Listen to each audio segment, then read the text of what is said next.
Ready to move in premium triplex villas at Kollur APR Projects. Tihar జైల్లో కవిత కష్టాలు పడుతున్నారు. సరైన తిండి లేక, నిద్ర లేక తీవ్ర ఇబ్బందులు పడుతున్నారు. ఈడీ కస్టడీలో ఉన్నప్పుడు ఇంటి భోజనాన్ని అనుమతించారు. కానీ ఇప్పుడు తీహార్ జైల్లో ఆ సదుపాయాన్ని తీసేశారు. దీంతో కవిత కడుపు నిండా తినలేక, కంటి నిండా నిద్రపోలేక తీవ్ర ఇబ్బందులు పడుతున్నారు.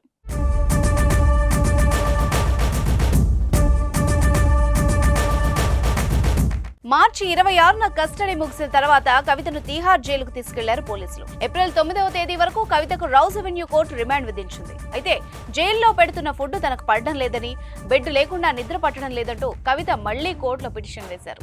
తనకు ఇంటి భోజనాన్ని ఒక పరుపును అనుమతించాలంటూ కోర్టును వేడుకున్నారు కవిత. ఇంటి భోజనం మాత్రమే కాదు, తనకు స్లిప్పర్లు, బెడ్షీట్లు, పుస్తకాలు, దుప్పట్లు, పెన్నులు, పేపర్లు కూడా కావాలంటూ కోర్టుకు మొరపెట్టుకున్నారు. అంతేకాదు మందులతో పాటు ఆభరణాలు కూడా అనుమతించాలని కోర్టును కోరుతున్నారు కవిత.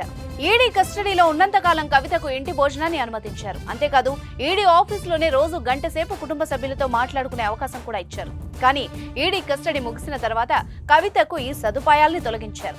దీంతో కవిత ఇప్పుడు తీహార్ జైల్లో తీవ్ర ఇబ్బందులు పడుతున్నారు. అనారోగ్య రీత్యా తనకు కావాల్సిన సదుపాయాలు కావాలని, అవి కల్పించే విధంగా తీహార్ జైలు అధికారులను ఆదేశించాలని ఆమె కోర్టులో పిటిషన్ దాఖలు చేశారు.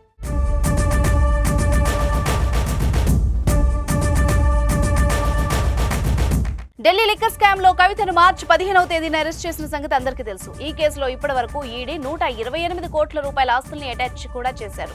ఇదే కేసులో ఢిల్లీ ముఖ్యమంత్రి కేజ్రీవాల్ ని కూడా అరెస్ట్ చేశారు. ప్రస్తుతం కేజ్రీవాల్ కూడా తీహార్ జైల్లోనే ఉన్నారు.